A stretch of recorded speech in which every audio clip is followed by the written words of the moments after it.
Right, good morning.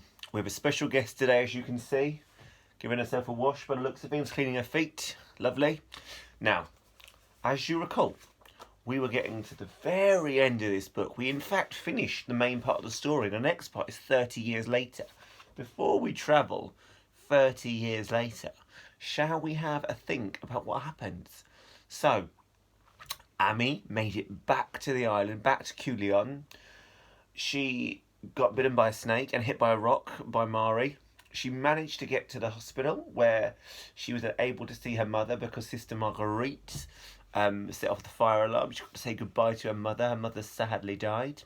It seemed like Bondoc was going to take care and be her carer. However, it wasn't all happy news. Mari and Kidlat were taken away by Mr. Zamora. So let's see if 30 years later we have any clue to what happened straight after the events we've just read. Sol was lost. She had missed somehow the road back to Manila, and now was not sure she even remembered the way back to the fruit farm. Her basket of oranges sat heavy as a brick on her head. She longed to take one from its twisted paper, to sink her thumb now into the thick peel and pierce the flesh, suck it dry. Her mouth watered and she took a deep breath. She must resist. Cook, the maid, and all of the orphans, herself included, had put their allowance aside for weeks to pay for these as a special treat for the mistress's birthday. They would never forgive her if she ate one. Annoyance swelled briefly inside her. Why could Cook not have decided upon local oranges that filled the trees in the garden, and were so plentiful and cheap at market you could buy them by the barrel?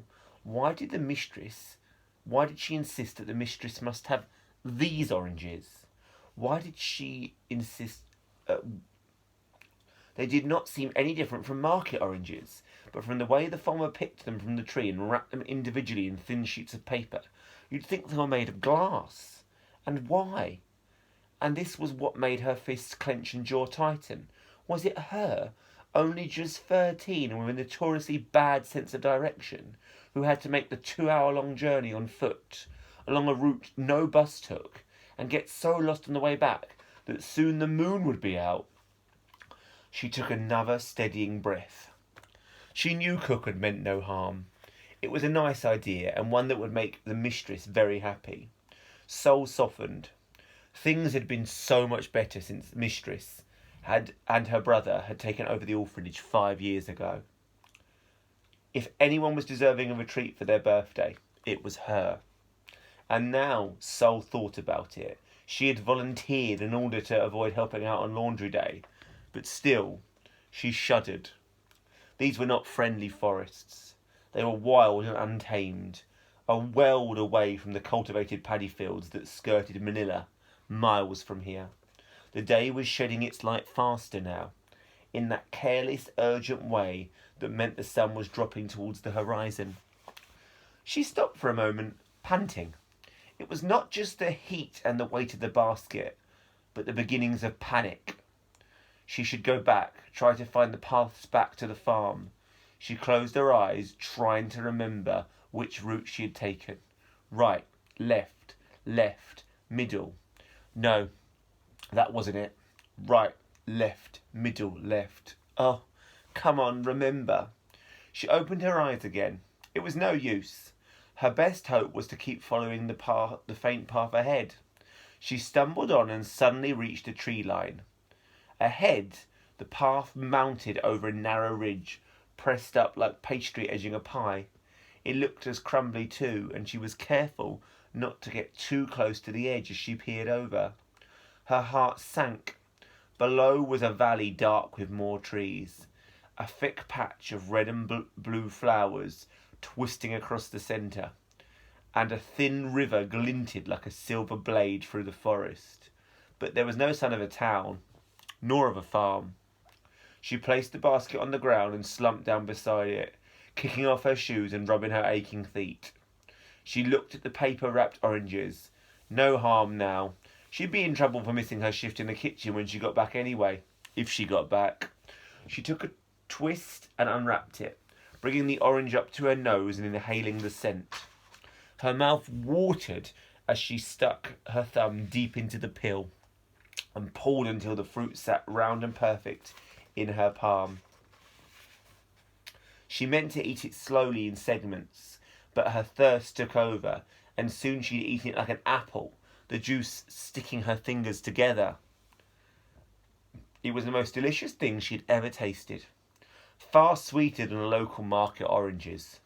She lay back and stretched her arms over her head. Soon the sun would set, leaving only a film of purple on the horizon. Above her, the half-moon hung pale as a ghost behind the last light of the day. A sense of calm came over her as she watched the moon growing brighter, and the light smattering of stars scraped the edges of the still light sky. Something began to swoop and dive across her vision. Coming so low she giggled with nerves, remembering Cook's story about the girl who had to cut off all her hair after a bat got tangled in it. But it was not a bat. Sol blinked. There were just one or two to begin with, but as she sat up, she realised the air was full of them. She rubbed her eyes. Butterflies swirled like air currents up and over the ridge before her, as if magnetised. They were as plentiful as the fruit flies that rose at the hottest part of the day, and all seemed to be heading in the same direction. She crawled forward on her hands and knees, peering over the edge. Smoke was rising in a steady column from the centre of the patch of flowers in the forest below. It was no forest fire. It was a chimney, and the butterflies were swarming towards it. Sol was up and over the crumbling ridge before she could think twice. The butterflies flitted overhead as she let gravity pull her down, skidding on her heels and gripping roots wherever she could. Her bare feet stung as the blisters opened. Once she came level with the tree line, the smoke was obscured from her view, but it did not matter. The butterflies were still snaking through the trees around her. Catching her breath at the base of the slope, she stretched out her arms and they flooded around her fingers.